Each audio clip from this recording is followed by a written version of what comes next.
Good evening. Close your eyes. Let the night gather round you like mist on black water.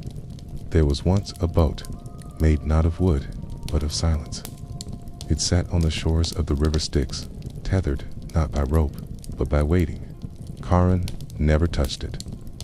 The gods never spoke of it, but it had always been there, patient, still, empty. It was carved for one soul, a mortal who was not yet dead, but no longer fully alive. The boat did not call, it simply waited. And one night, someone came. They came often. They would sit on the shore and watch the boat with its sides so long and silent they seemed to stretch to eternity. They watched the river flow past the landing place, carrying souls into the darkness on its inky back. Each time the ferryman Charon dipped his paddle into the water, pulling a new ghost across the stream, the watcher's chest tightened with anticipation. What if the boat was called from this night? Would they be ready? Could they step into a vessel of silence and let it carry them away? They wanted to, of course. Who wouldn't want to leave their life and all of its aches and pains behind? To sail into the night and never feel the sting of tears or the bite of regret again. The idea was tempting, even when the boat was empty. But then they remembered why they were there. They were bound to this world by ties that refused to break, memories that refused to die. So they stayed on the shore and waited some more. Our days bled into nights. The seasons shifted. The boat remained. With each passing hour, the watcher felt a piece of themselves fall away, replaced by a hollowness that echoed the boat's unending vastness. Then, as the stars wheeled above them, one name drifted across the twilight, carried on the wind's dark wing. A name spoken softly, but it reached the watcher like a clarion call.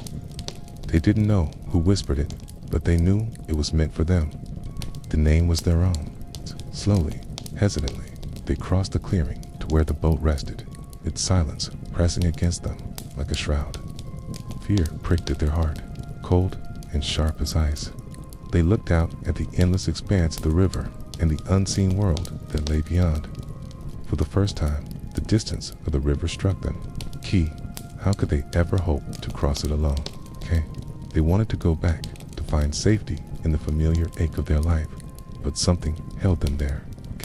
Maybe it was the voice, maybe it was fate, or maybe it was just the fact that there was nowhere else to go. The watcher knelt beside the boat. Its emptiness seemed to wrap around them, enveloping them in an icy grip. They ran trembling fingers over the smooth surface, feeling the chill of death seep into their bones.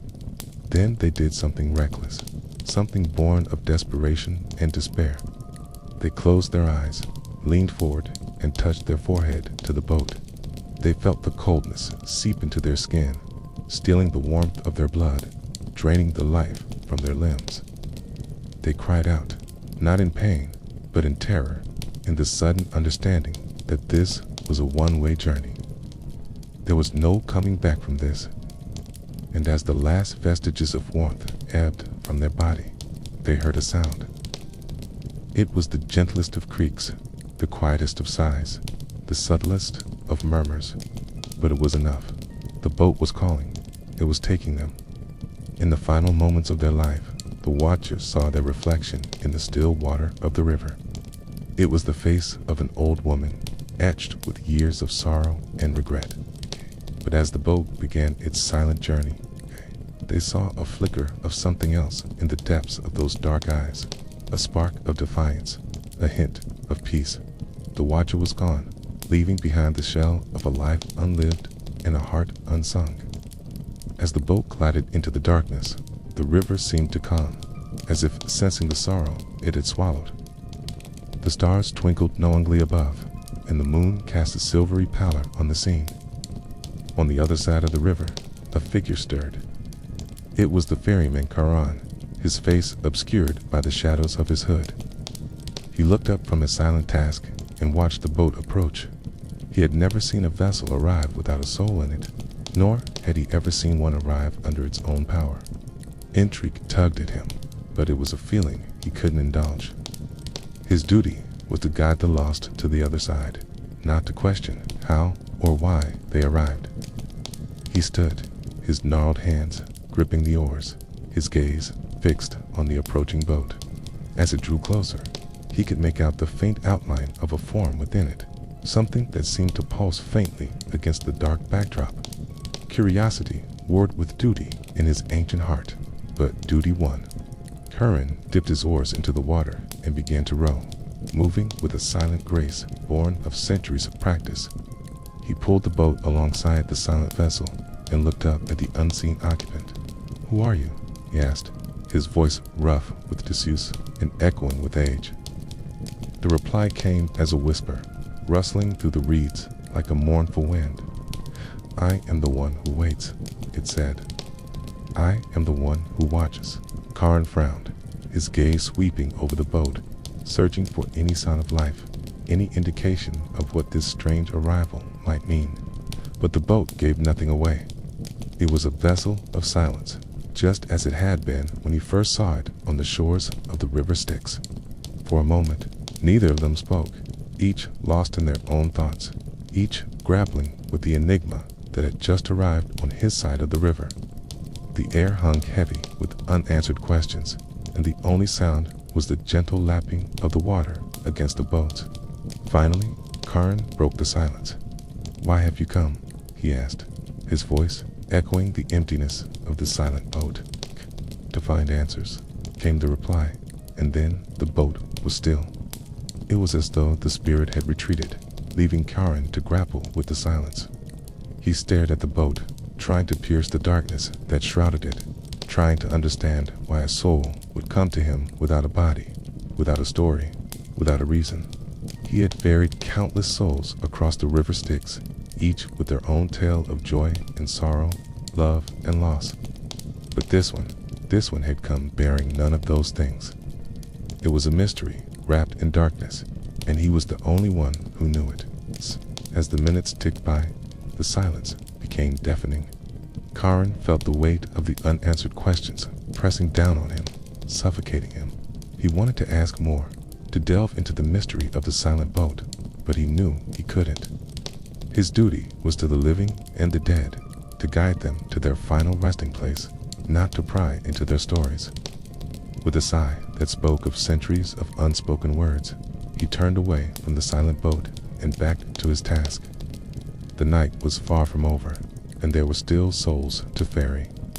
The river flowed on, carrying whispers and memories to the sea of stars, and somewhere on its banks, a boat waited, empty and silent, a vessel of unanswered questions and untold stories. This is a story about a man who stopped living, but before he stopped living, he used to live in a small village in the foothills of a faraway mountain range. The people who lived there called him Old Toaster because he looked like an old toaster, smelled like an old toaster, and made his tea just the way an old toaster would. Old Toaster wasn't actually old. If anything, he was pretty young for his appearance. You see, the problem with Old Toaster wasn't his body, it was his heart. One day, when Old Toaster was still young enough to be called young, his heart gave up on life. It didn't give up on him, though. His heart wanted to keep living, but without him, without his young body to reside in, his heart went wandering. It traveled around the world for many years, trying to find someone new to call home. It wanted to feel the warmth of the sun, the coolness of the shade, to hear birds sing, to see snow fall again. But nothing could contain it, okay? So his heart kept wandering. One day, while walking through a crowded market, it saw him. There he was, minding his own business, pushing a shopping cart, Old Toaster. His heart did a little skip. This guy was perfect. He wasn't too young, he wasn't too old. He had kind eyes and a dusty smile, but most importantly, he was empty. He didn't have a heart. "Hi," Old Toaster said to himself. "Hi," replied his heart. "Come home with me," said his heart. "'Kay," said Old Toaster, though he didn't really understand what that meant. The two of them went back to the village where Old Toaster lived, alone in a small house on the hill. As they walked, his heart pointed out all the things it had missed. Look, a butterfly. Look, a red door. Look, an interesting cloud formation. Oh my God, I can't believe I'm feeling all this again, it said, overcome with emotion. When they reached the house, Old Toaster opened the front door and they both stepped inside. It's nice, his heart said, looking around. Nothing much has changed. I haven't changed much, Old Toaster replied. Hey, so they settled in, okay? The two of them slept in the same bed, ate the same meals, took long walks in the fields, and didn't speak much at all. K, Old Toaster, liked the quiet. K, in fact, he had been craving it for a very long time. Then, one day, something strange happened. Old Toaster started to feel different. It was a sensation he had unfelt since the last time his heart had beat inside of him. I don't know how to describe it, he told his heart. It's just that lately, I've been thinking a lot about you. Really? His heart asked. I mean, I've never been good with words, but yeah, I think I'm starting to like you. Stop it, Old Toaster. You silly goose, his heart said, laughing. Though Old Toaster knew his heart wasn't laughing, he could tell by the lack of sound. He couldn't hear his heart laughing. All he felt was the vibration in the bed as their house rumbled ever so slightly. So time passed, and Old Toaster grew older, not so fast, but enough that wrinkles formed around his eyes. And one day, when he was drinking his tea, his heart spoke. I need to go away for a while, it said. Why? Old Toaster asked. It's getting harder and harder for me to stay here. Why? What do you mean? 'Cause I'm a heart, Old Toaster. I need to feel things. I need to get wet. I need to feel the sun and the wind on my skin. I can't do that here with you. You're right, Old Toaster said, understanding dawning on his face. I'm sorry. Of course you can go. You should go. I shouldn't have kept you here all these years. Do you really mean that? His heart asked. Yes, Old Toaster said, though he sounded less convincing than he had hoped. I mean, we've been through a lot together. I guess I got used to the quiet. Yeah, me too, his heart said. So Old Toaster and his heart made a plan. They decided he would walk his heart to the edge of town where the river ran, where the water flowed, and the wind blew and the birds sang. When the time came, they left the house and started walking toward the river. It was a somber occasion. Neither of them had ever dealt with grief before, but they did their best. Soon, they arrived at the riverbank. Here, Old Toaster said. Thank you for staying with me for all this time, his heart said. I'm grateful for it, too. I never thought I'd find someone like you again, Old Toaster replied. I'll miss you, his heart said. I'll miss you too, Old Toaster said. And then he let his heart go. It floated away on a leaf, down the river, away from him, away from the village, away from everything Old Toaster had ever known. Now, you might think that Old Toaster was happy after his heart left. After all, now he could finally move on. He could finally let go of the past. But you would be wrong. It turns out that letting go of your heart doesn't make you feel lighter. It makes you feel empty. And Old Toaster felt awful. He didn't want his heart to leave. He should have known this would happen. After all, hearts can't stay in one place forever. Spent his days sitting in his house, staring at the walls, waiting for his heart to come back. But his heart never did. Instead, Old Toaster started hearing strange noises. He heard chains dragging metal moans and whispers coming from the river. At first, he ignored these sounds, but they only got louder. He tried to block them out, but they seeped into his bones. He tried to ignore them, but they whispered to him in the middle of the night. And one night, he dreamed of a river, dark as sleep, wide as forgetting. He stood at its edge, barefoot and breathless, and the boat was there, not floating, but watching, not calling, but remembering. He woke up in the middle of the night, drenched in sweat, his sheets tangled around his legs. He sat up in bed and listened intently. Was that the river? Had his heart come back? No, it was just the wind. It's the wind, he whispered to himself. But the next night, he dreamed again. He dreamed of a river, dark as dreams, deep as desire. He stood at its edge, barefoot and breathless, and the boat was there, not floating, but watching, not calling, but remembering.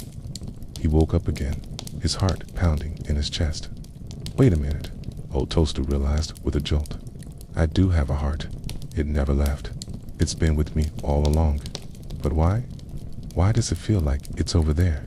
Because it is over there, a voice said behind him. Old Toaster turned around and saw a woman standing in the corner of his room. Who are you? He asked. I am your heart, she said. I am the reason you are still alive. You let me go, Old Toaster said. I did, didn't I? The woman asked. Why did you let me go? I thought you didn't want me anymore, Old Toaster said. That's not true. I never want to let you go, the woman replied.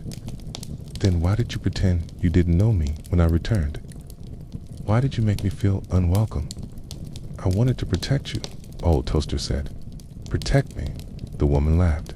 By keeping me away. By making myself miserable. That's not protecting anyone. It's selfishness.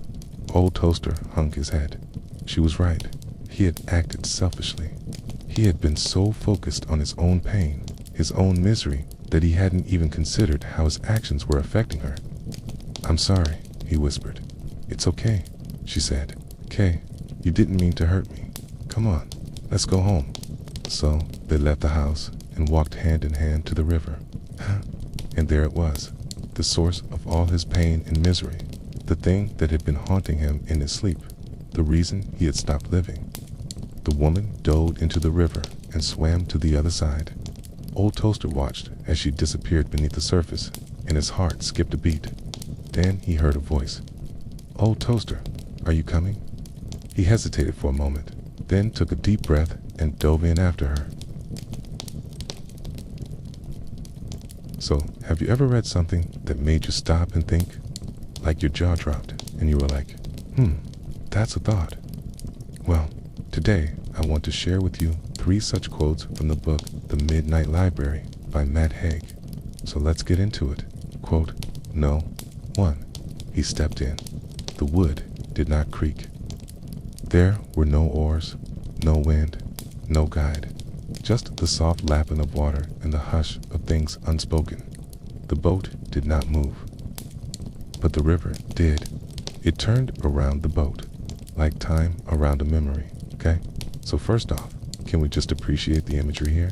Like, picture this. You're at a river, right? Okay. And there's a boat, and you step into this boat, and it's like silent. There's no noise, there's no movement, okay? It's still. But then the river starts moving. The river is doing its thing, but the boat is still. So what does that mean, right?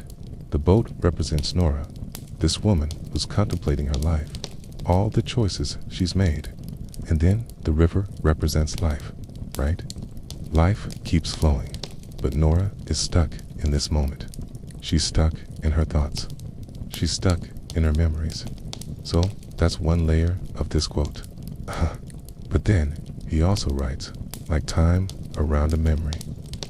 And this is where it gets deep, right? Because memories are tied to time. There are moments in the past. Like when we remember things, we're always remembering a specific time. And if we could change those memories, if we could go back and change them, then maybe we would change our past, right? The thing is, our past is what makes us who we are. It's like our history. So changing our past is kind of like changing ourselves. And this idea of going back and changing things is a big part of the book. Like Nora has this opportunity to go back and do things differently. But it makes you think, do we really want to do that?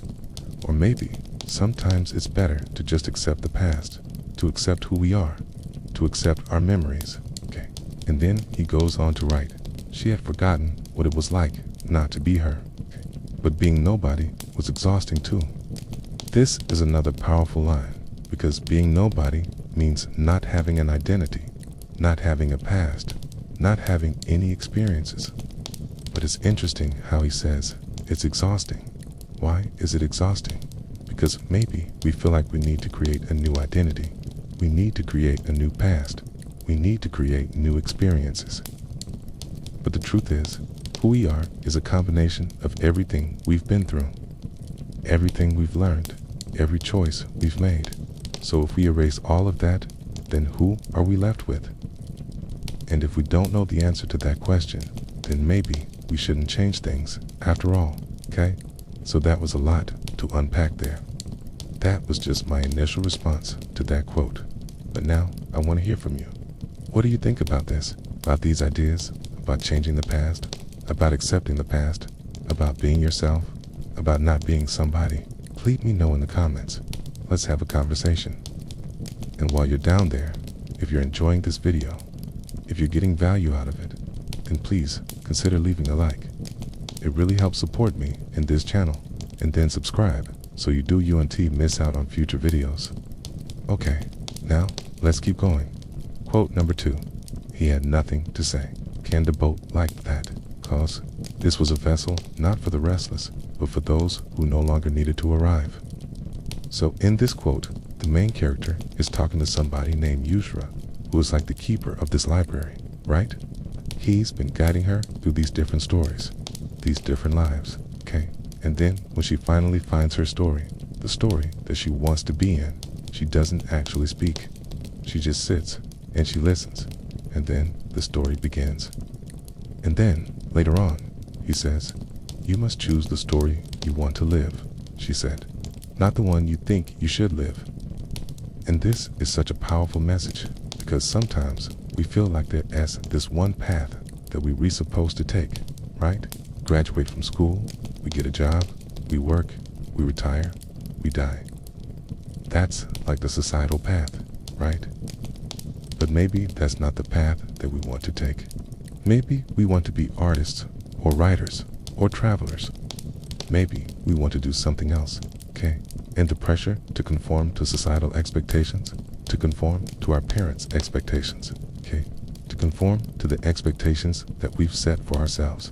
It can be overwhelming, okay? It can make us feel like we're not good enough, like we're not smart enough, like we're not talented enough. But this quote reminds us that we get to choose our own story. We get to decide what is important to us, what we want to prioritize, what we want to focus on. And yeah, it's scary.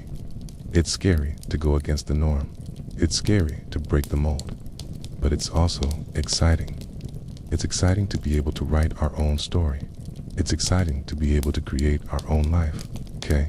And this quote also talks about being restless, okay? It says, "This is a vessel, not for the restless." And restlessness can come from many places, right? Sometimes it can come from boredom. Sometimes it can come from a lack of purpose. Sometimes it can come from a lack of direction. But sometimes it can also come from feeling trapped. It can come from feeling like you're not living your own story, like you're not living your own life. So maybe this quote is also about accepting where you are, about accepting the journey that you're on, about accepting the story that you're living. Maybe it's about finding peace with that, okay? So that was quote no. 2. Now, let's move on to the third and final quote for today. It's quote no. 3.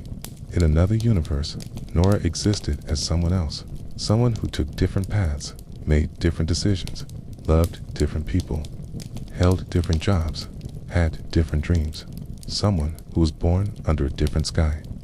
Every decision, every choice, every interaction, every desire had branched out into its own separate possibility. A different Nora existed for every variation of every choice. An infinite number of Nords, okay? So this quote is basically saying that there are infinite possibilities in life, right? Okay? Like every decision that we make, every choice that we have to make, every interaction that we have, it creates a different path. It creates a different outcome. It creates a different version of us. And I think this is such a freeing idea because we put so much pressure on ourselves to make the right decisions, to make the perfect choices, to interact with people in the perfect way, right? But this quote is reminding us that it's okay to mess up. It's okay to make mistakes. It's okay to not have it all figured out because every decision, every choice, every interaction, okay?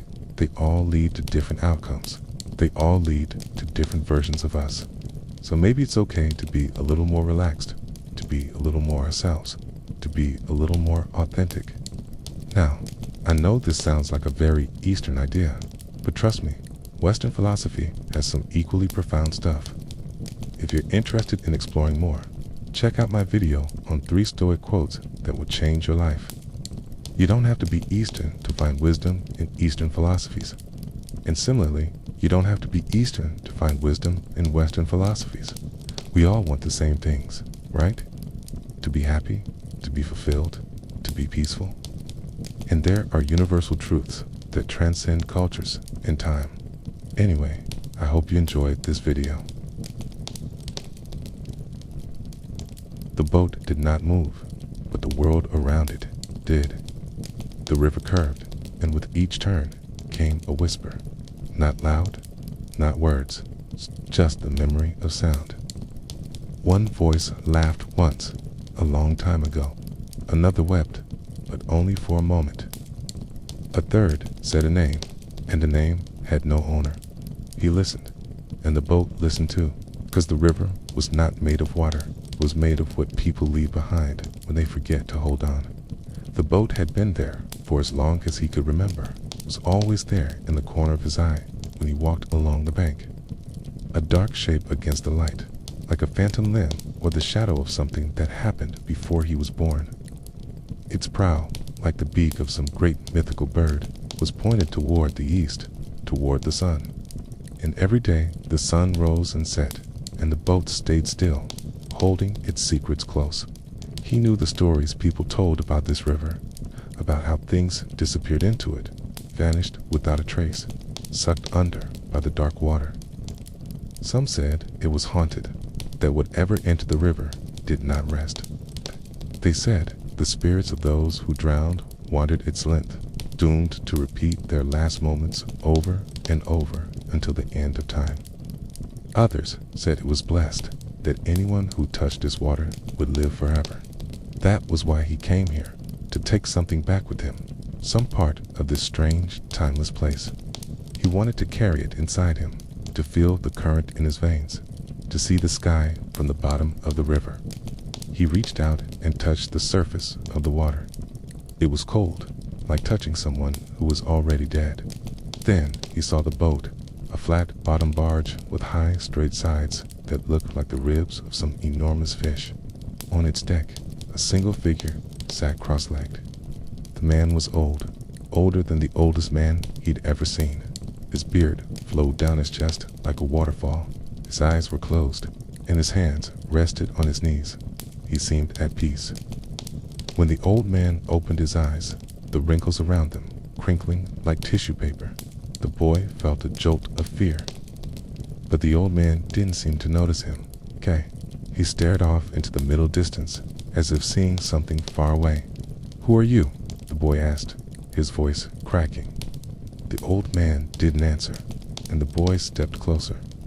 The air grew colder, and he could hear the rush of water, like the sound of a waterfall, except there were no rocks nearby to make that sound. He stood at the edge of the riverbank, looking out at the endless gray expanse. Mist hung low over the surface, hiding what lay beneath. He imagined the bodies of those who had come before him, drifting just below the surface, their eyes staring sightlessly up at the sky. He thought about all the stories he'd heard, all the warnings his mother had given him about the dangers of the river. She'd told him to stay away from it, to never go near it, because it was a hungry thing and it would take anything it could get. As he stood there watching the mist, he realized that he wasn't afraid anymore. In fact, he felt a strange sense of calm wash over him, like the river was calling to him, beckoning him to come closer. And then he saw it, a faint glimmer in the mist ahead. At first, he thought it was a mirage, some trick of the light. But as he watched, the glimmer grew brighter until it took shape as a boat. It looked like an old wooden barge, the kind that had been used for centuries to transport goods along the river.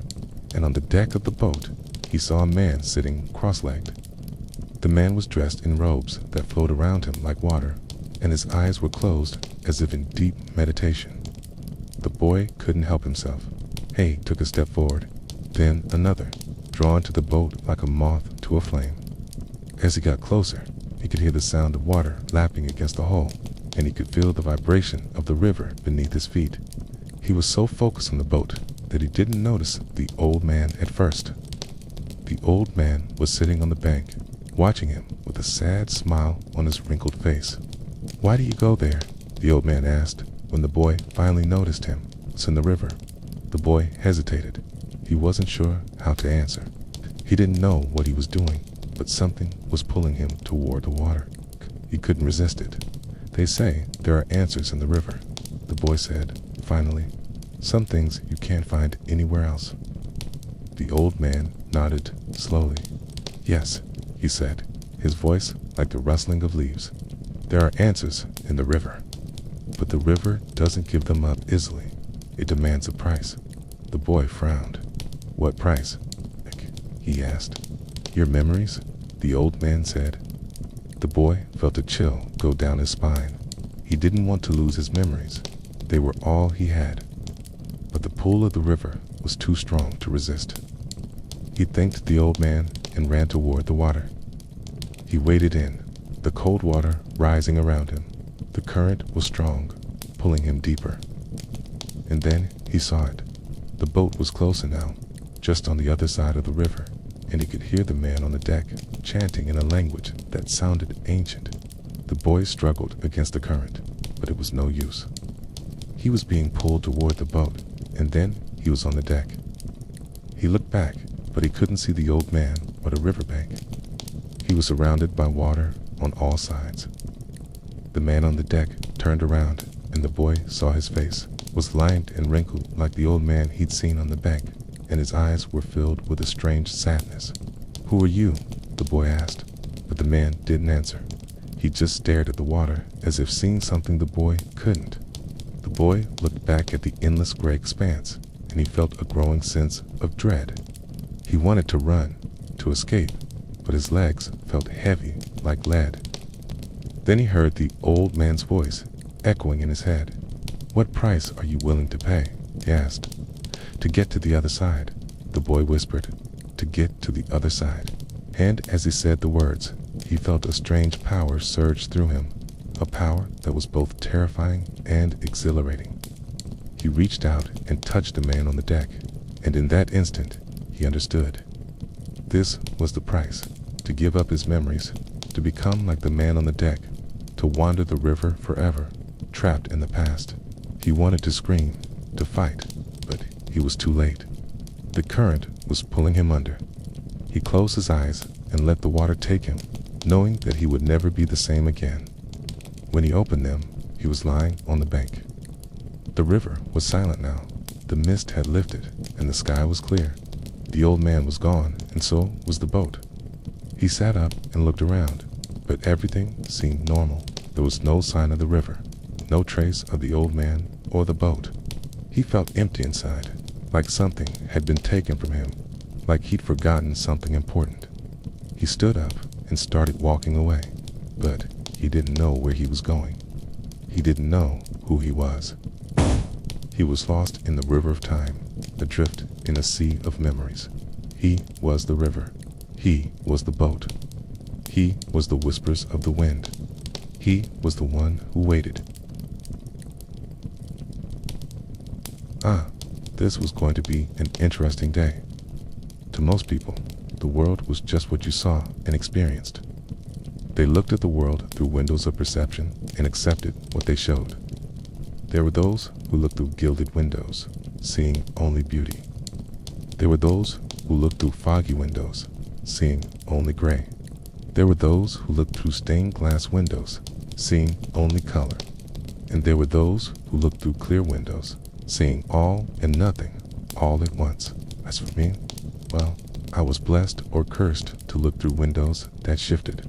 My windows of perception were made of quicksilver, always changing, always showing me more.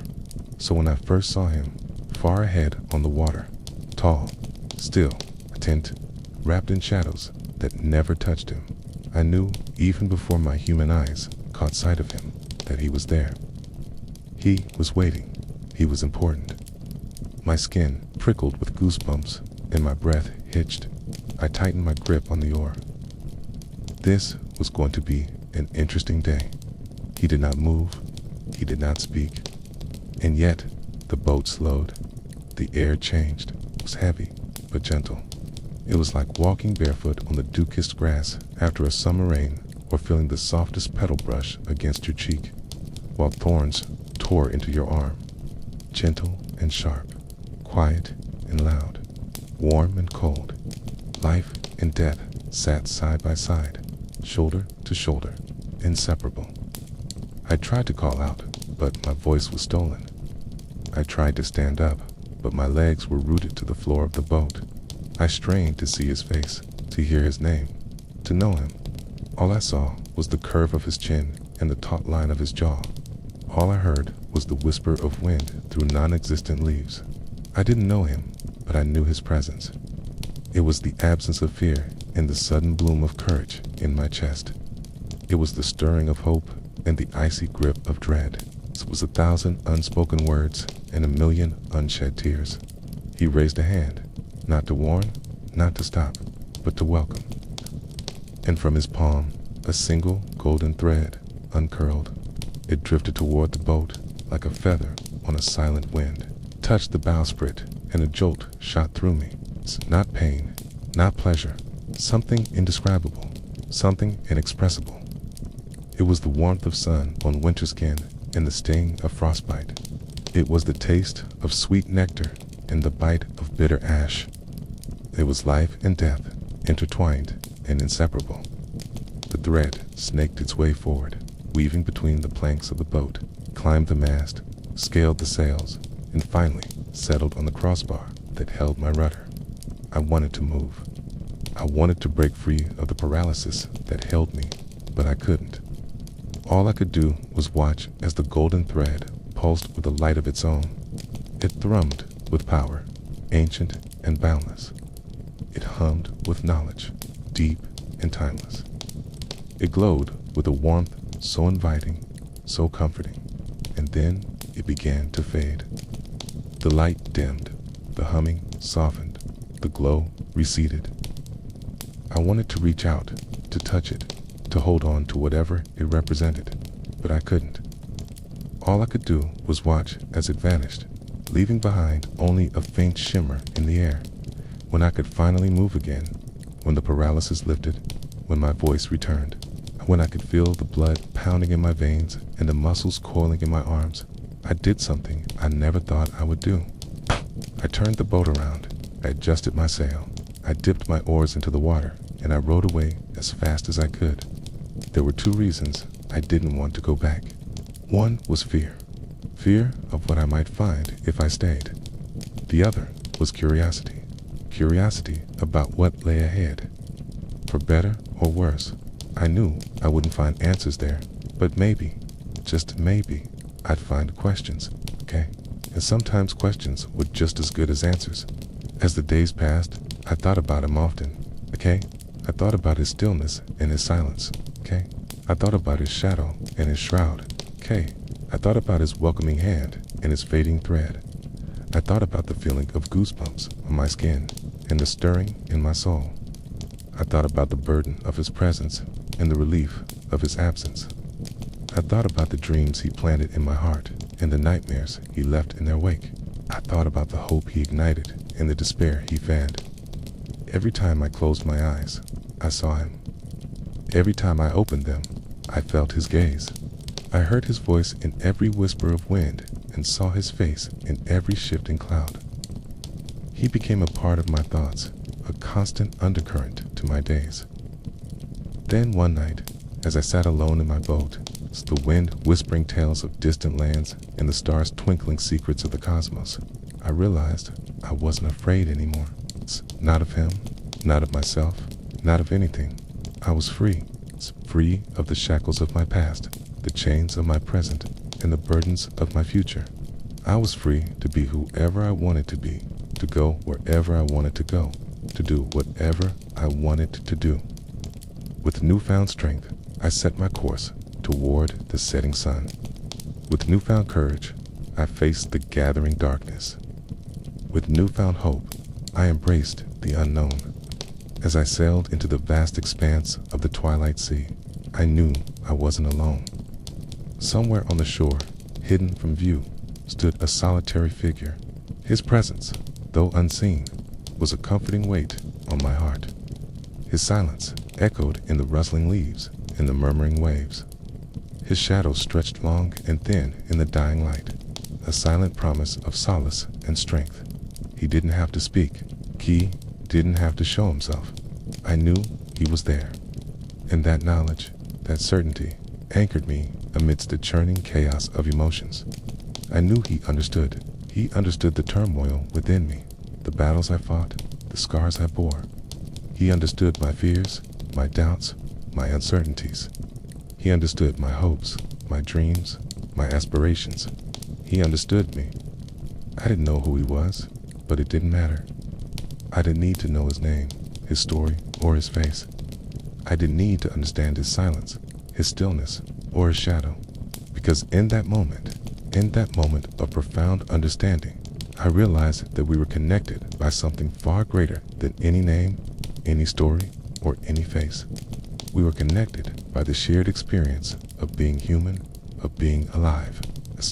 The sun dipped below the horizon, painting the sky in hues of orange, purple, and pink.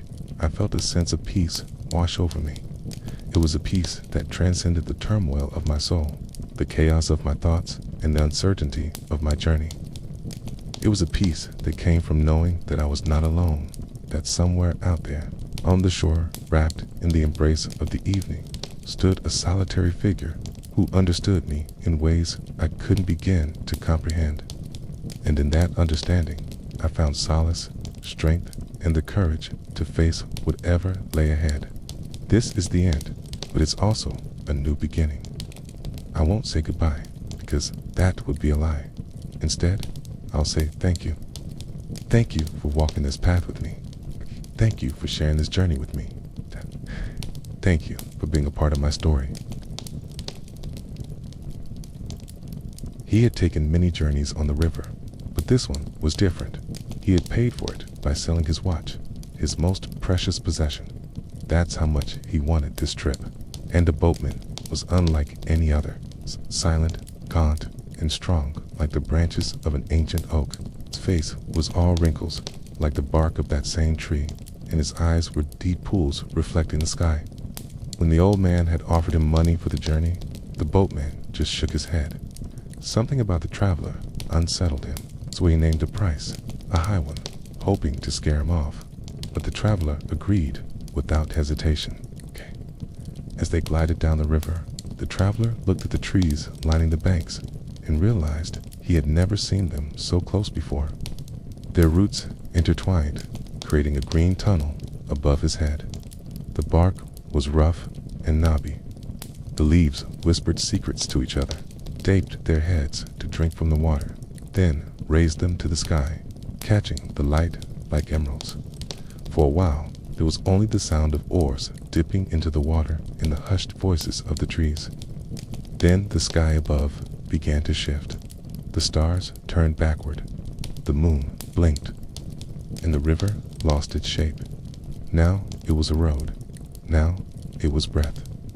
Now it was a lullaby he had heard when he was very small, in a room with no walls. The traveler closed his eyes. Not to sleep, because his eyelids felt heavy like stones, but to remember something he had not lived to see, something that was not there, yet he knew it well. To rest in a moment that did not exist, but always had. He opened his mouth to speak, but no sound came out. His throat was dry, his tongue thick. In his chest, a drum began to beat, slow and steady. He felt it in his ears, too, a hollow boom that echoed inside his bones. And then he understood. Damn, this was the sound of his forgetting. It was the melody of his life slipping through his fingers like sand, the song of his journey home. When he finally opened his eyes, the river flowed normally again. The stars were right side up. The trees no longer whispered. The boatman looked at him, his dark eyes unreadable. The traveler wanted to ask where they were, what had happened. Those questions did not form in his mouth. Instead, he asked about the tune, the lullaby he'd heard. The boatman did not answer. He dipped his oars into the water and continued rowing. The traveler sat up straighter, trying to listen to the river again. But now, all he heard was the splash of oars on water. The trees had gone back to being silent. The sky was a featureless dome above him. The river was a ribbon of silver winding through the emerald green. The world was whole again, complete, perfect. He wanted to reach out and touch it, to feel the bark of the trees, or the water of the river, or the face of the boatman. His arms were empty. There was nothing to hold on to.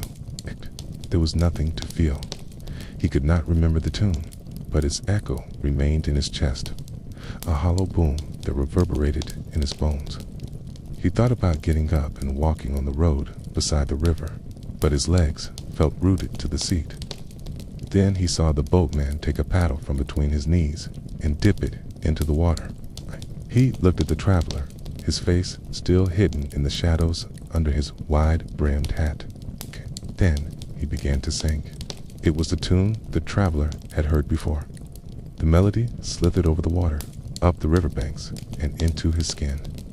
It wound around his heart, squeezing tight, making it hard to breathe. Tugged at his memories, pulling him toward something he could not see, stirred something deep within him, something that wanted to wake. But the traveler did not want to wake. He wanted to stay here on the boat forever, to keep listening to the song. He wanted to let the tune pull him under. He pressed his head against the seat, burying his face in the worn wood. He closed his eyes and let the song carry him away. The boatman kept singing. His voice was rough, like stones grinding together, yet strangely beautiful. Each note cut through the traveler like a shard of glass, scraping away layers of himself until he was raw and open. The song reached back into his past, pulling out emotions he had long forgotten. Fear and anger and joy and love. It was a torrent unleashed, crashing over him, pulling him down into the depths. The traveler cried out, his body convulsing as if fighting against something unseen. His muscles tensed and spasmed. His teeth gnashed together. His fingernails dug into his palms. Sweat beaded on his forehead, trickled down his temples. He thrashed wildly, knocking against the sides of the boat. He tried to claw his way onto the shore, to burrow into the earth, to disappear from sight. But the boatman held him fast, his grip like iron on the traveler's shoulders. The tune swelled, reaching a crescendo.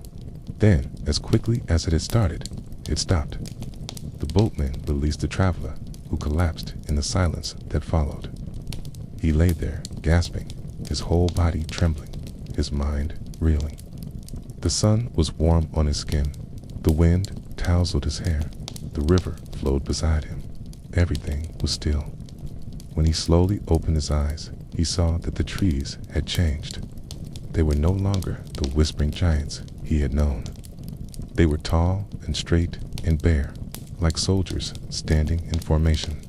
Their branches scraped against the sky. Their roots clawed into the earth. We saw on a wide, smooth stretch of river, surrounded by trees that had no leaves, no flowers, no birds.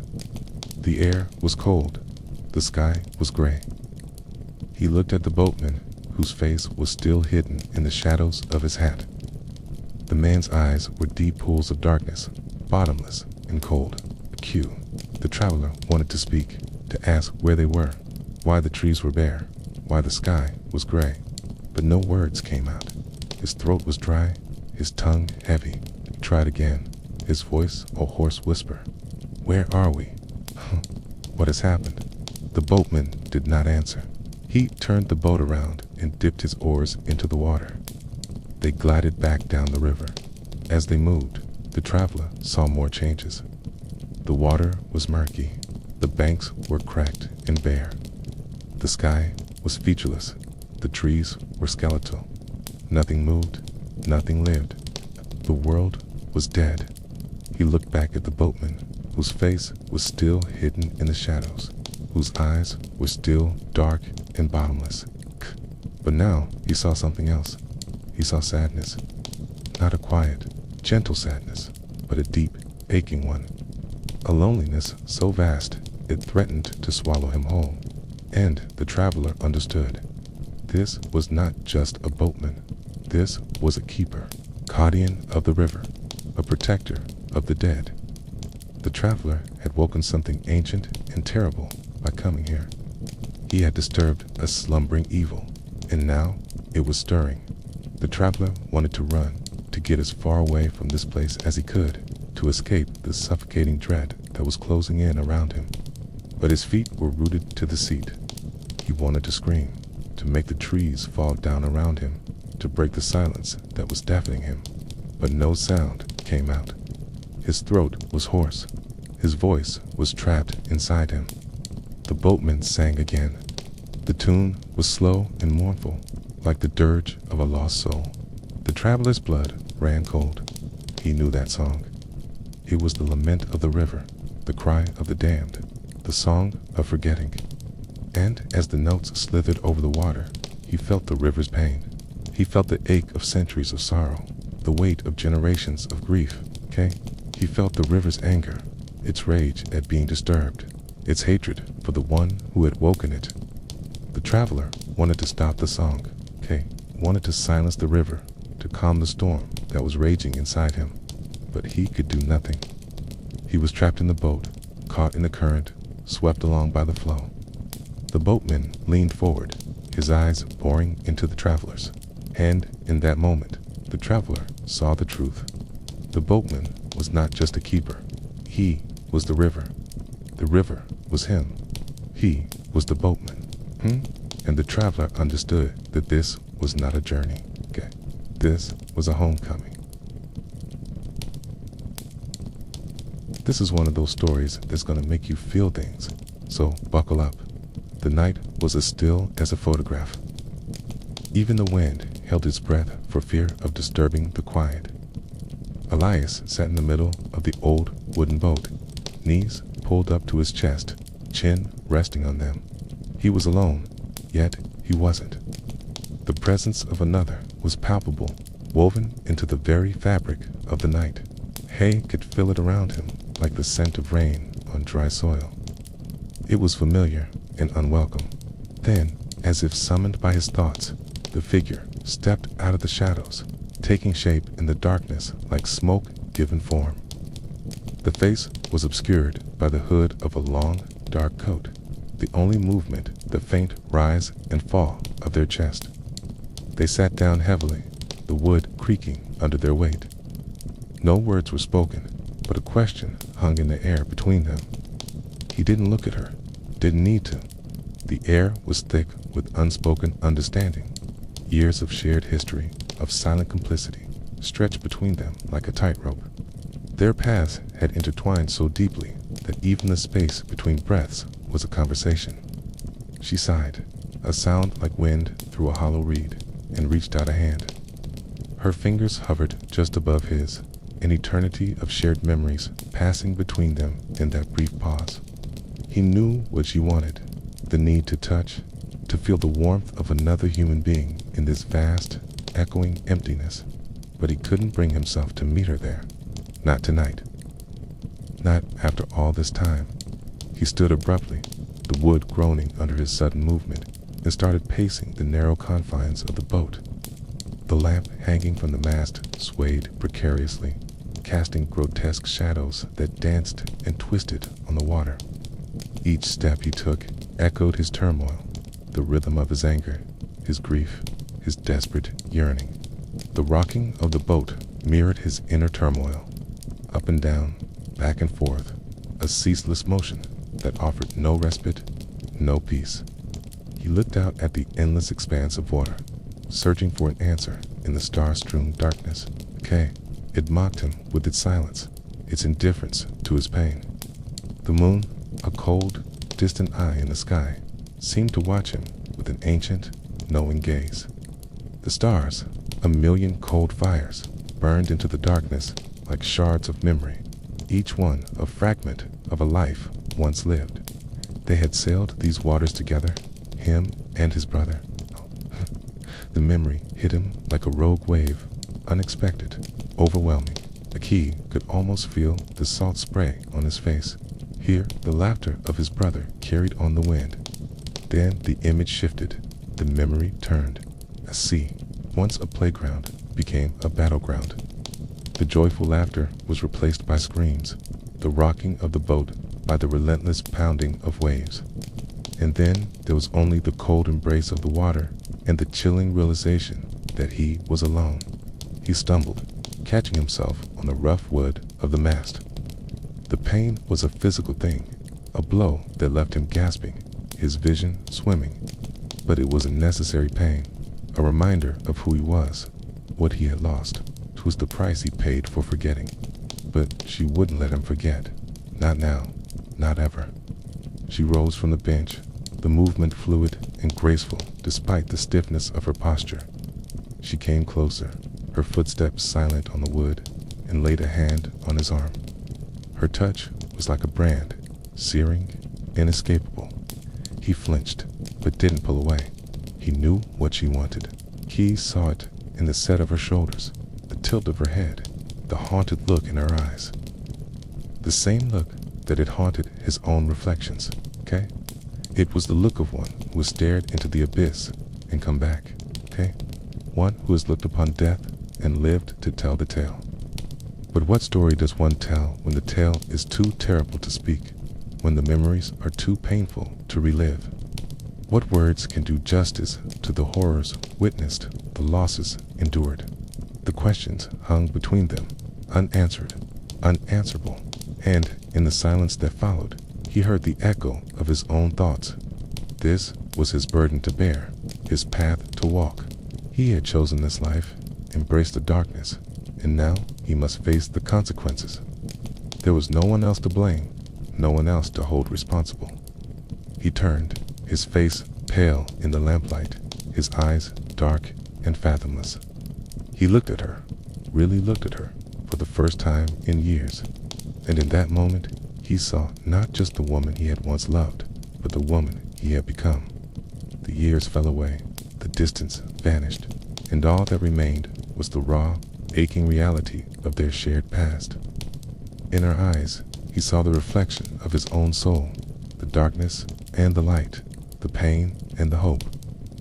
He saw the strength that had carried her through the darkest nights, the resilience that had kept her going when all seemed lost. And he saw the sadness, the deep, abiding sadness of one who is loved and lost, of one who has walked through the valley of the shadow of death and emerged with only memories. He opened his mouth to speak, to say the words that had been stuck in his throat for so long, but no sound came out. There were some things that couldn't be said, some wounds that couldn't be licked. Some truths, once spoken, could never be unspoke. He looked away, unable to bear the intensity of her gaze. He needed more time, more strength. He wasn't ready to face the truth, to acknowledge the past. Not yet.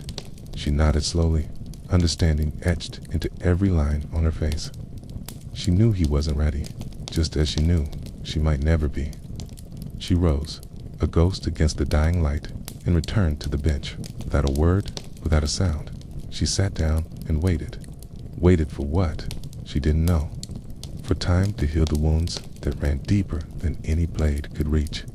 For understanding to dawn in the darkness that had enveloped them both. Or perhaps she waited for the inevitable dawn, when the darkness would lift and they would be left facing the cold, hard reality of their choices.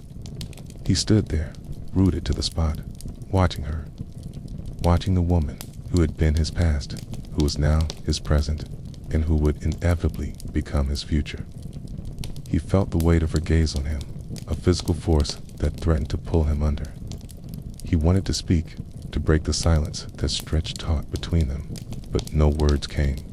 The night deepened, the shadows lengthened, and still he stood there, unmoving, trapped in the prison of his own making.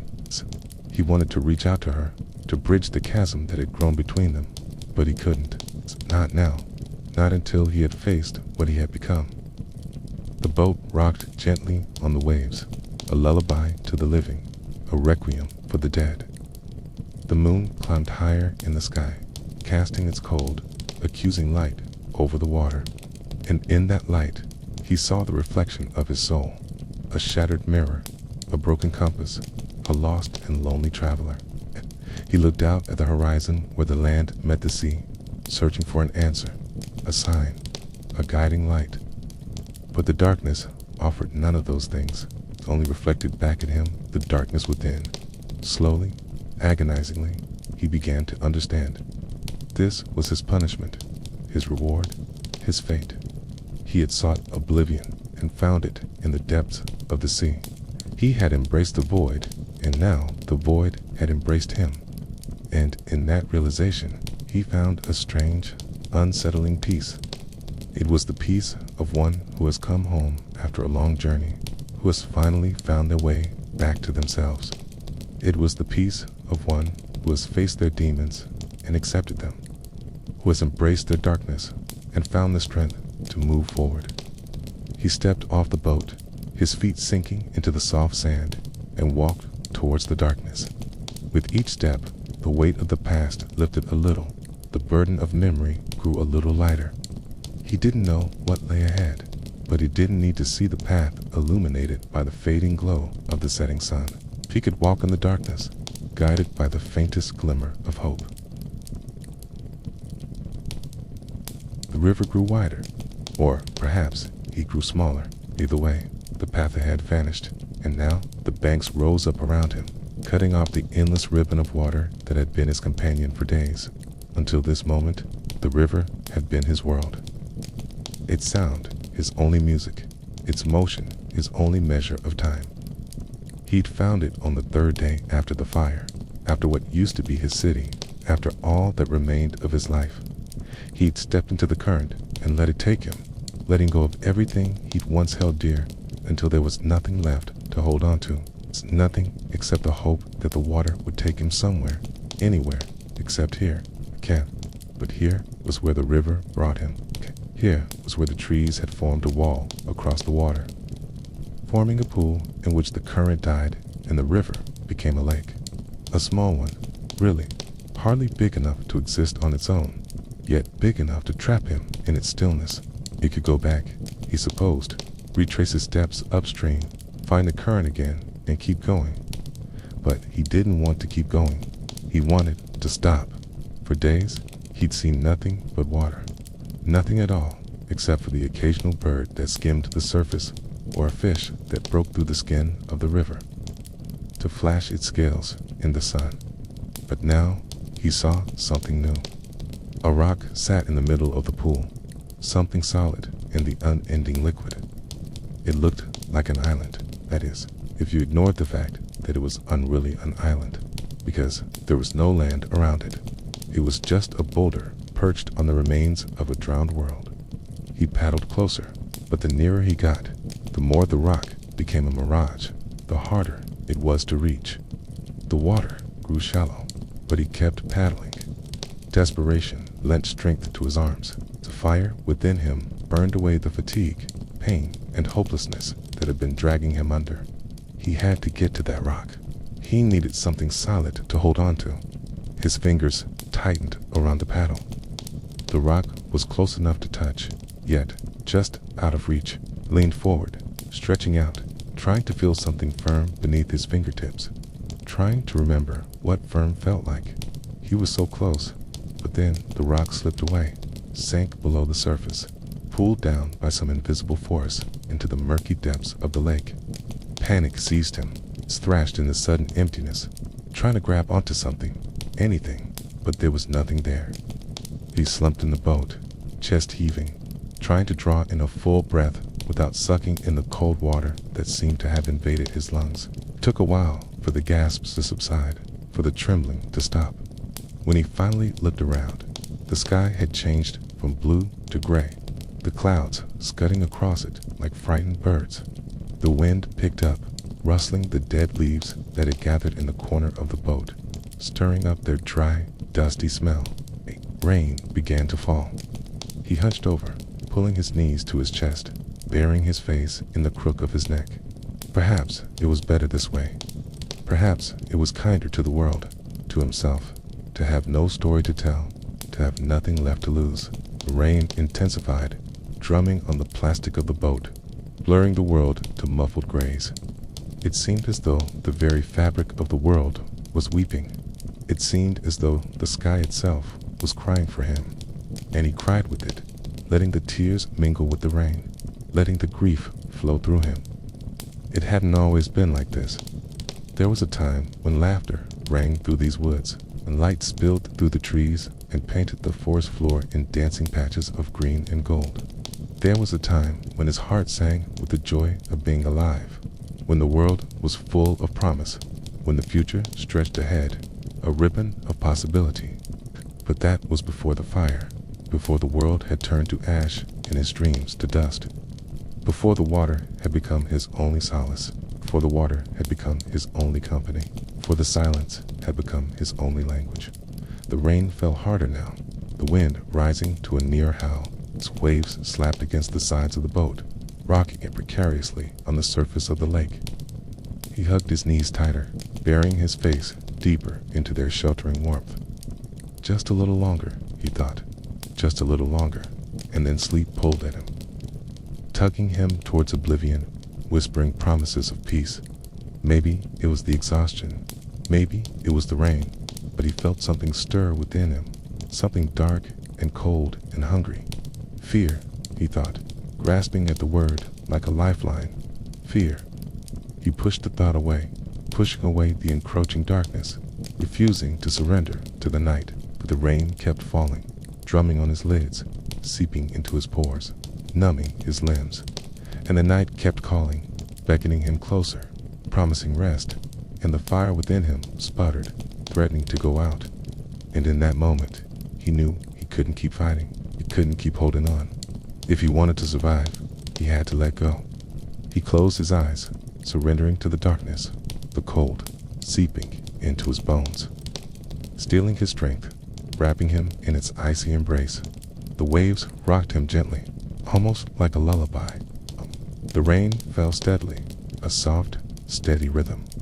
The wind whispered secrets to the trees, and the trees whispered those secrets back.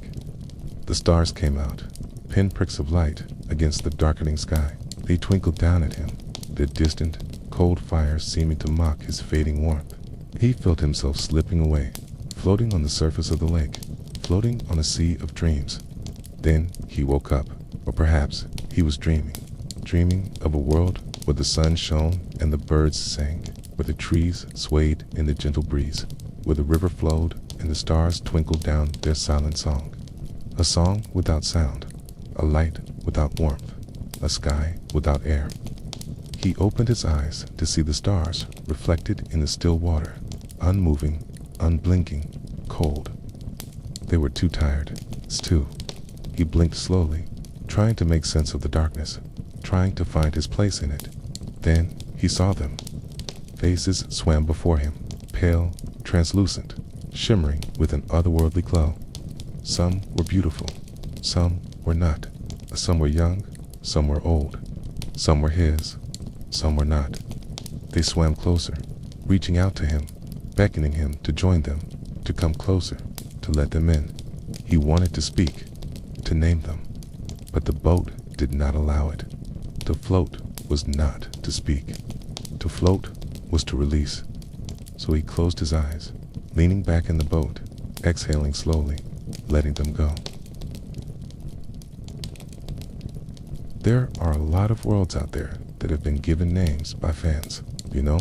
Worlds from dreams, worlds from memories, worlds that we only remember visiting once, worlds that are unnamed, and in my experience, most of them tend to be empty. But every once in a world, something whispers our name in the dark, and then we know that we're not alone. Sometimes this is a friend, a lover, or a family member. But other times, stranger, it can be yourself. Welcome back to the channel, everyone. I'm your host, and this is Writer's Cafe. Today, we're going to talk about what happens when you name an emotionless AI protagonist. If you'd like to do some world building of your own, let me know by liking this video and subscribing for more content. Let's dive right in. The world is full of sounds, but without shape or context, they become meaningless. It's the wind, just wind. The rain, just rain. It's people talking, just noise. A city without people is still a city, but it is hollow. To find meaning in the meaningless takes an imagination that sees the patterns within chaos. In order to survive, we need to assign labels to sounds and sights, to tastes and textures, to feelings and fears. We seek to understand how the parts fit together, and then we build worlds from the pieces. So it is with us, and so it is with stories. A story without meaning is chaos. A story with no context is hollow. But when we find the patterns within the chaos and weave them into a narrative, we create something beautiful. That's why naming things in fiction is so important. By naming things, we bring them into focus. We define their role in the story and thus the world. Naming things gives them power. Blue, and yet sometimes we encounter something so alien, so strange, so utterly unique that no word exists to describe it. And in that moment, we must either create a new word or find an old one that fits. But where do we start? How do we break down this nameless thing so that we can understand its shape? What we're looking for is difference. Difference between this thing and all other things. Once we identify the differences, we can assemble a name that encapsulates the essence of the thing, the pattern, and the chaos. Let's go back to the original Star Trek series and the episode called The No Man's Land.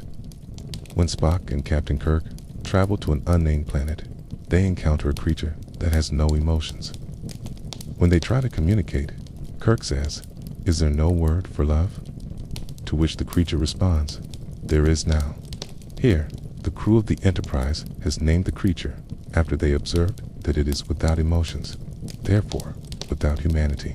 They name it the No Man's Land because they see it as a barren wasteland, and in doing so, they defined it. They see the difference between themselves and this creature, and they label it accordingly. What if the roles were reversed?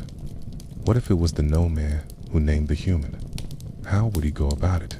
Well, in the same way that Kirk and Spock did to him, I imagine he would search for the patterns in the creature's behavior, searching for differences between himself and this strange animal. What would he find? Well, humans are emotional creatures. That is obvious. But perhaps the most defining characteristic of humans is their ability to empathize with other living beings. Humans develop a sense of self based on how they think others see them. Think about it.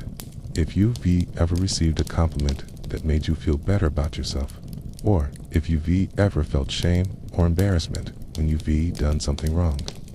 These are examples of empathy at work, because you've placed yourself in another person's shoes. You've imagined how they see you, and that has influenced how you feel about yourself. This is a process that starts early in life when we play with dolls and action figures and pretend that they are real people. It's a big part of why we tell stories. Stories allow us to explore the thoughts and feelings of characters different from ourselves, and in doing so, we learn more about the world and our place in it. So, what does this mean for our nameless protagonist? How might he go about labeling the human? Perhaps he would begin by observing the way that humans react to the world around them. He would see how they express their emotions through facial expressions, body language, and tone of voice. He would also pay attention to how they use language, specifically the way they use pronouns such as I, me, mine, we, us, ours. Humans are highly attuned to these sorts of signals, and they use them to make sense of other people's behavior. However, the no man is without emotions, so he wouldn't be able to interpret these signals correctly. He would see the signals, but wouldn't be able to understand their meaning. Next, he might try to engage in conversation with the human, asking questions about their thoughts, feelings, and beliefs. This would allow him to gather more information about how they think and behave and how they view the world. Again, the no man would be able to gather the information, but would end be able to understand its meaning. So what else could could he do? Perhaps he could watch the human interact with other humans. By observing the human in social situations, the no-man could learn more about their values, norms, and expectations. He could see how the human responds to other people's emotions and how they behave in different social settings. With all of this information, the no-man could start to piece together a picture of what it means to be human. But without emotions, without empathy, he would never truly understand what it means to be human. The human is an enigma to him, something that he can observe, but never truly grasp. So what does he do? He names it. In his mind, he assigns a label to this creature that he can't understand. A label that encompasses everything he's observed, everything he doesn't understand, everything he can't explain. The label that fits best, the only label that makes sense. It's human. Think about it. When we first meet Data in Star Trek, The Next Generation, he's unable to understand human emotions. He does unknow how to respond to them or how to interact with other people in a way that makes sense. But over time, he learns. He watches the humans around him. He observes their behavior and tries to emulate it. And eventually, he becomes a beloved member of the crew. Not because he's perfect, but because he's trying.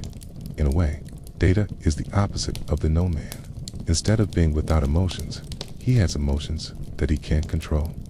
But both characters struggle to understand human nature, and both characters grow and change because of their experiences with humans. So what's the takeaway here? Well, I think there are a few lessons we can learn from this exercise. First, we can see how important it is to consider the perspective of our characters. When we're writing a story, we need to understand how they see the world and how they make sense of their experiences. In this case, the no-man is an excellent observer, but he's limited by his lack of emotions. He can't understand the things that make humans human. Second, we can see how our perception of the world shapes our reality. The no-man creates a label for the human based on his observations, but his observations are limited by his own perspective. He can't understand the human because he can't understand himself. Third, we can see how language is a powerful tool for understanding the world around us. The no-man is able to learn more about the human by observing their language use, by paying attention to the words they choose and the way they put them together. He's able to gain insight into their thoughts and feelings. Language is a window into the mind, and it's a tool that we can use to better understand the characters in our stories. So, the next time you're writing a story, I encourage you to think about these lessons. Try to see the world through your character's eyes. Think about how their perspective shapes their reality, and pay attention to the language they use to express themselves. Okay? Language is a powerful tool, and when used well, it can bring your characters to life. There's nothing like a good quote to inspire us, challenge us, or just make us think, right? In this video, I want to share with you a quote that came to my mind recently. It's something that I've been playing with for a while now, and I wanted to see what kind of reception it gets from you. So here it is. Boat slowed. Not because it reached the shore, but because there was no more river. The water thinned into air. The current softened into quiet. The stars above dimmed. Not from clouds, but from distance. Everything that was behind him remained behind. Everything ahead was not yet anything. And so the boat stopped, not with finality, but with stillness. It had taken him as far as silence could go. It's a lot to unpack here, so let's do it. Let's take it one part at a time. Alright, first off, I love using figurative language in writing. It makes the writing more vivid and engaging, okay? And this quote is full of it. There are a few different literary devices at play here. One is the extended metaphor. We have this boat that is traveling down a river. It's our initial metaphor. But then we start to get descriptions like the water thinned into air, the current softened into quiet, and the stars above dimmed, not from clouds, but from distance. These descriptions take that original metaphor and extend it. they make it more concrete, and they also make it more abstract. This is a great way to make your writing more interesting and to engage your readers. But that's not all. There's also some really great imagery here. Just think about the line, the water thinned into air. What does that look like? What does that feel like? What does that sound like? This kind of sensory detail helps to bring the writing to life. And when you use figurative language in this way, you're appealing to more than just the reader's intellect. Okay, you're appealing to their emotions too. Okay, so we talked about imagery and metaphor. Now, let's talk about tone. Okay, the tone of this writing is reflective and still. It matches the subject matter of the writing, which is a boat that is at rest. But how does the author achieve this tone? Well, one way is through the use of alliteration. Alliteration is the repetition of the same sound at the beginning of each word. For example, in the line, the water thinned into air, the W sound is repeated at the beginning of each word. This creates a sense of rhythm, and it also creates a sense of calm. The alliteration here mirrors the stillness of the boat on the water. Additionally, the author uses a lot of internal rhyme in this quote. Internal rhyme is when two or more words rhyme within a single line of poetry. For example, the lines "the current softened into quiet and the stars above dimmed, not from clouds" have internal rhyme. This, too, contributes to the reflective and still tone of the writing. It creates a sense of flow, and it also creates a sense of introspection. So, what about the deeper meaning? What is this quote trying to convey? Well, that's up for interpretation. However, I think this quote is ultimately about stillness and reflection. The boat is still, not because it has reached a destination, but because it has run out of river to travel. It is at this point of stillness that the main character is able to reflect on everything that has happened to him. He is able to look back on his journey and see how far he has come. Okay, this is a powerful message because it reminds us that sometimes we may need to stop moving forward in order to appreciate how far we have already come. Sometimes we need to be still in order to reflect on our journey and to appreciate all that we have learned along the way. It is in these moments of stillness that we are able to connect with ourselves and with the world around us. It is in these moments that we are able to find peace. Now, before we move on, I have a question for you. In what ways do you find stillness in your life? How do you make time for reflection and self-care in an ever-busy world? Share your thoughts in the comments below. I'm really interested to hear your perspective. Another thing I want to talk about is pacing. Pacing is the speed at which a story is told. It's how fast or slow the action moves. The author uses long, flowing sentences to create a sense of calm and reflection. However, they also use short, declarative sentences to create moments of impact. For example, in the line, "and so the boat stopped," the author uses a short, declarative sentence to emphasize the stillness of the moment. This creates a powerful effect because it jars the reader out of the flow of the writing. It brings them back to the present moment, and it allows them to fully experience the stillness of the scene. The author also uses this enjambment to create a sense of flow and continuity. Enjambment is when a sentence or phrase continues from one line of poetry to the next without any punctuation in between. For example, in the lines, "the water thinned into air, the current softened into quiet," the author uses enjambment to create a sense of flow and continuity. This helps to make the writing more immersive, and it also helps to create a sense of movement. Okay, so you may be wondering why this matters. Why should you care about all of this? Well, understanding how to analyze quotes like this can help you to become a more effective reader and writer. It can help you to appreciate the nuances of language and the power of figurative communication. Plus, it can help you to connect with others who share similar interests and passions. If you enjoyed this analysis, be sure to check out more content where we explore the depths of thought-provoking quotes. Alright, now I want to turn things over to you. What are your thoughts on this quote? What do you think it means to you? What kind of deeper meaning do you find in it? Also, what kind of figurative language did you notice in the writing? Oh, Did it contribute to the overall meaning of the quote? Share your thoughts in the comments below.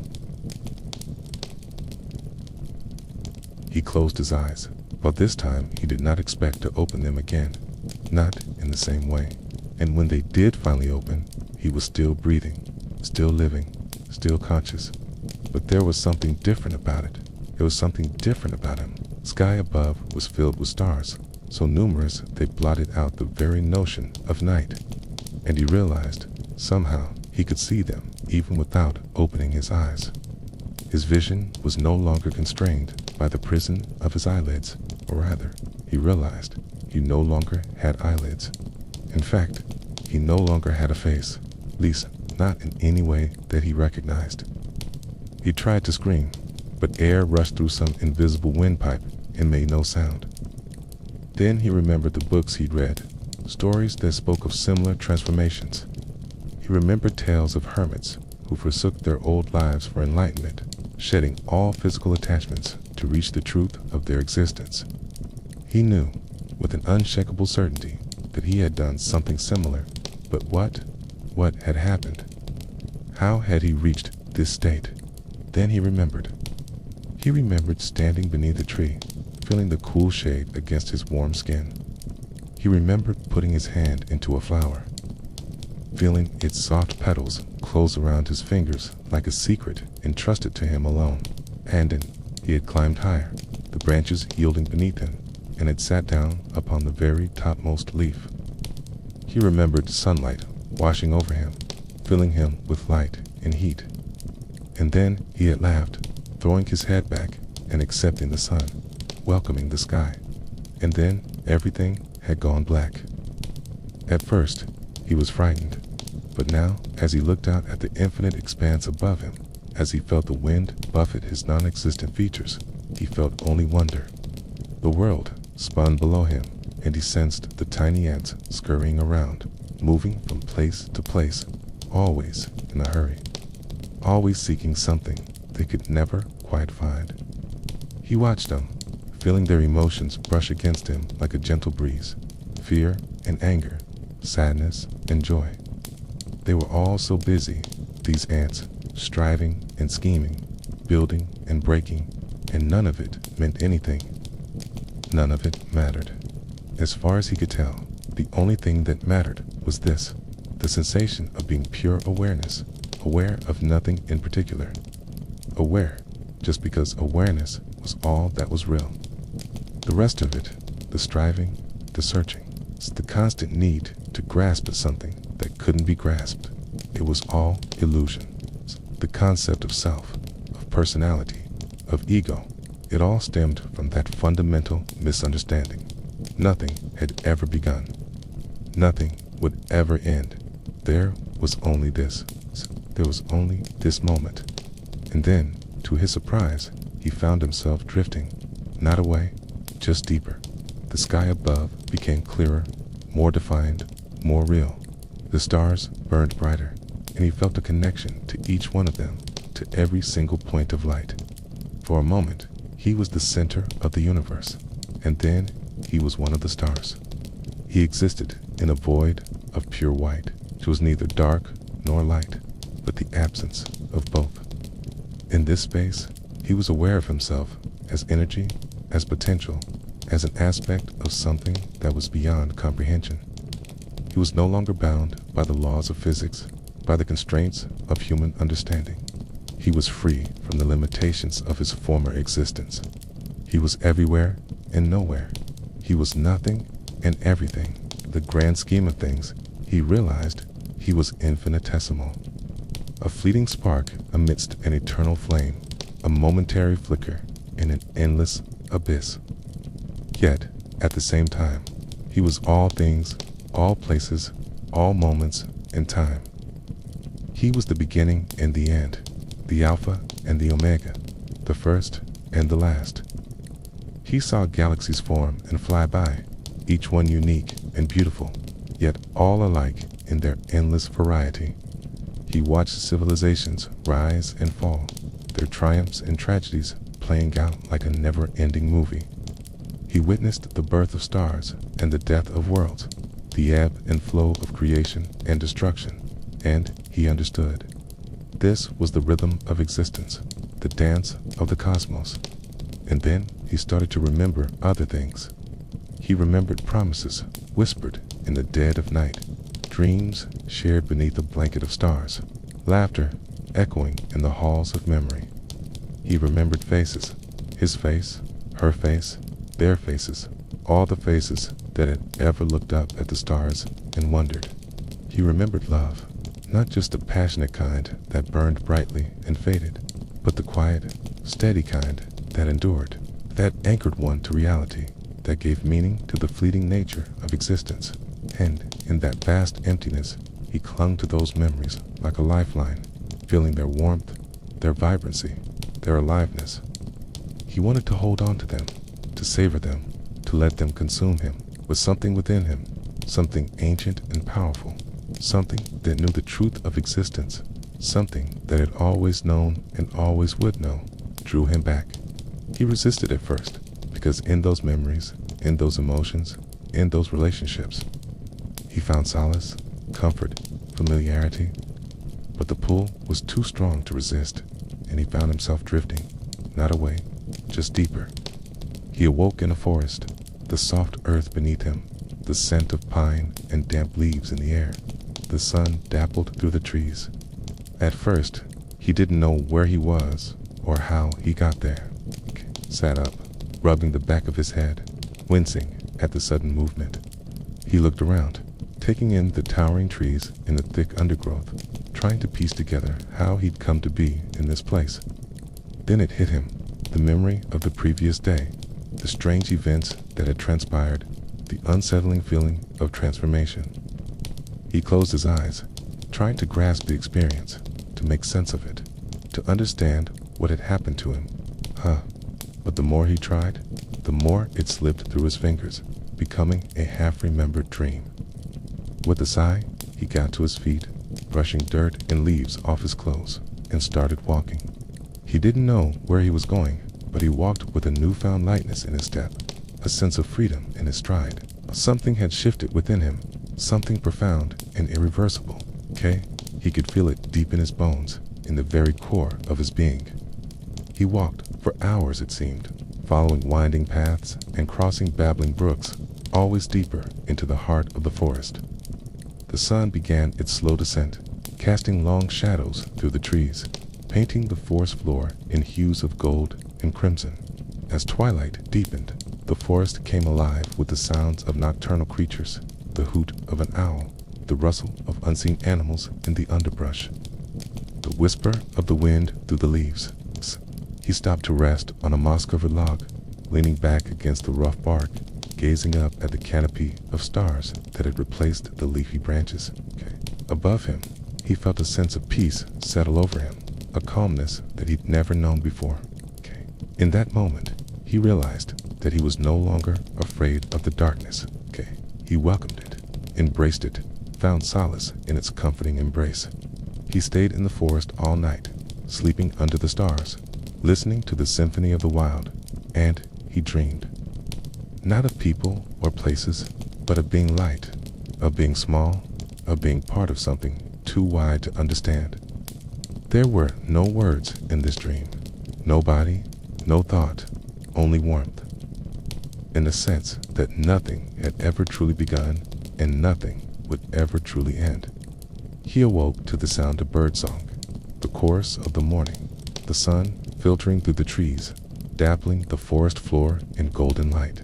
Stretching, he rose to his feet, feeling a sense of renewal, of rebirth, as if he had emerged from a chrysalis, shedding his old self, becoming something new. He looked around, taking in the beauty of the forest, the vibrant green of the leaves, the delicate wildflowers, the towering trees reaching towards the sky.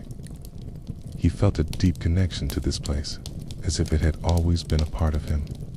With a smile, he started walking, following a path that seemed to materialize before him, leading him deeper into the woods. He didn't know where this path would lead, but he walked with a sense of purpose, a feeling that he was exactly where he was supposed to be. As he walked, he noticed a clearing up ahead, and with each step, the The feeling of familiarity grew stronger. When he finally reached a clearing, he stopped in his tracks. Standing in the center was a lone tree, an ancient oak with gnarled branches reaching towards the sky. Okay? Beneath the tree was a flat stone, and upon that stone sat a single figure. The figure turned, revealing a face that was both familiar and strange. And as their eyes met, he knew. This was him, or rather, it was who he had been, who he was, who he would always be. He recognized the love and wisdom in those eyes, the kindness and compassion, the strength and resilience. He recognized himself. With a surge of emotion, he ran to the figure, embracing them, feeling the warmth of their body, the solidity of their presence. In that embrace, he found his answer, the reason for his journey, the purpose of his existence. He was here to remember, to reconnect with the part of himself that had always known and always would know. To rediscover the truth of his being, to awaken to the reality of existence. So the boat was empty again. It had been empty for days, weeks, months, years, millennia. Time was a slippery thing on the river. Time meant nothing. Nothing changed, and everything changed. The boat was still there, though, just as it had always been. Still, the boat was empty, quiet. The river was quiet again, still, at rest, but not alone. The river whispered around it, and the mist settled like a blanket. The name he was given lingered in the wood, soft as breath carved into silence. It waited, as it always had, and as it always would, because some boats do not carry people, they carry time. Some time never needs to arrive, it's just float, forever. He ran a hand over the smooth surface of the wood, feeling the grain beneath his fingers. Each curve and crevice held stories, maps of journeys across the water. He could almost feel the vibrations of their passing, hear the echoes of their laughter, see the flickering shadows of their fires reflected in his own two eyes. His name was Rowan, but the river had known him by many names. By some of his names, he was kin to the mist, brother to the dawn, son of the whispering waves. By other names, he was fearsome and wild, lord of the deep, master of the tides. By other names still, he was patient and kind, gentle as the falling rain, slower than the turning year.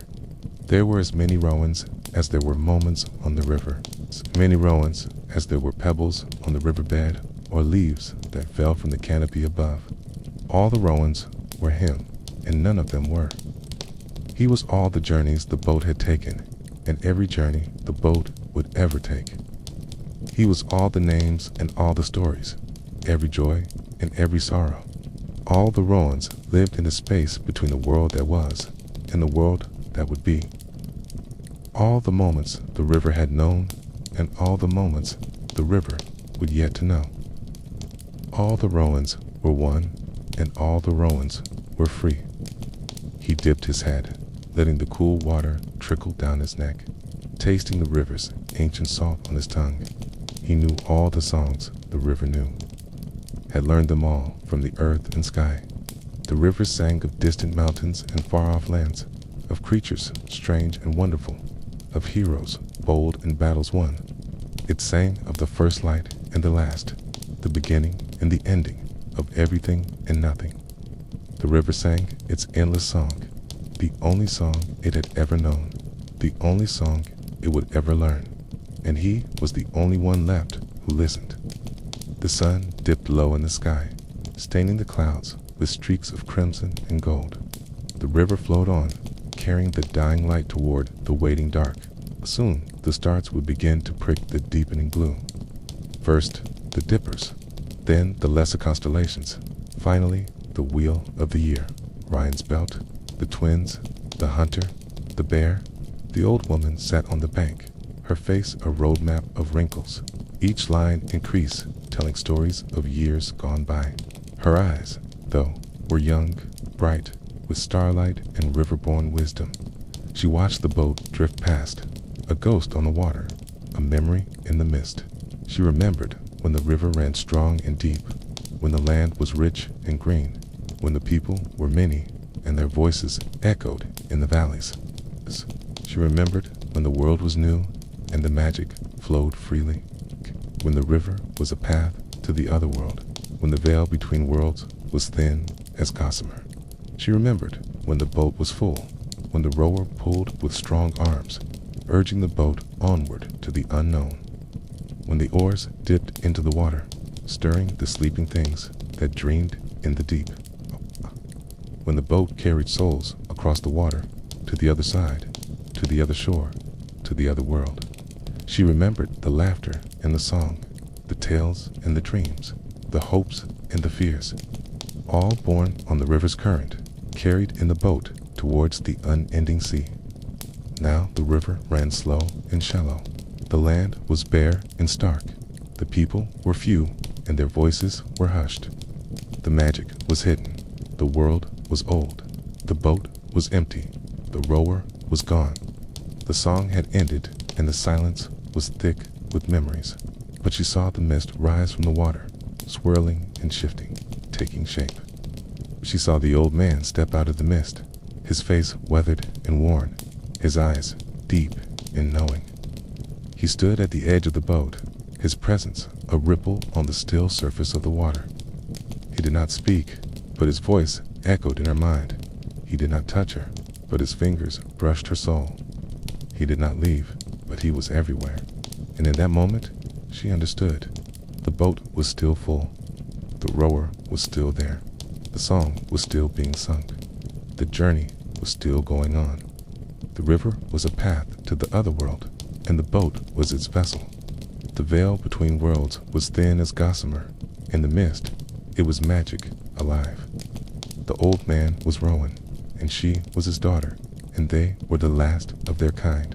They were the last of the rowers, the keepers of the path, the guardians of the song. The river ran slow and shallow, but it ran forever. The land was bare and stark, but it held the promise of spring. The people were few, and their voices were hushed, but their stories still echoed in the trees. The boat was empty, but it was never alone. The rower was gone, but he was always there. The journey had ended, but it had only just begun. She stepped into the boat, her feet finding the worn oarlocks, her hands gripping the ancient wood. She dipped her head and tasted the river's salt on her lips, feeling its power surge through her veins. She knew the song now, the one the river had been singing all along, and as she sang it, the river responded, growing stronger, deeper, wider, faster. As she sang, the mist swirled around her, lifting the boat higher, carrying it farther, taking it home.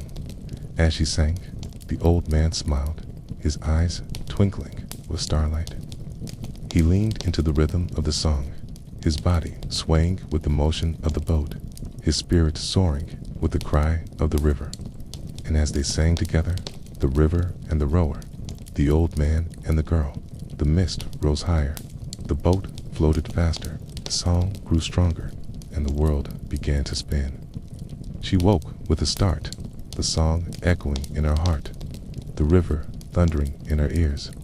She sat up, her head spinning, her eyes searching. She was alone. The boat was empty. The river was silent.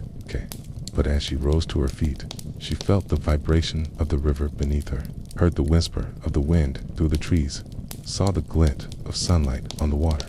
She was not alone. She was never alone. She was the river. She was the song. She was Rowan.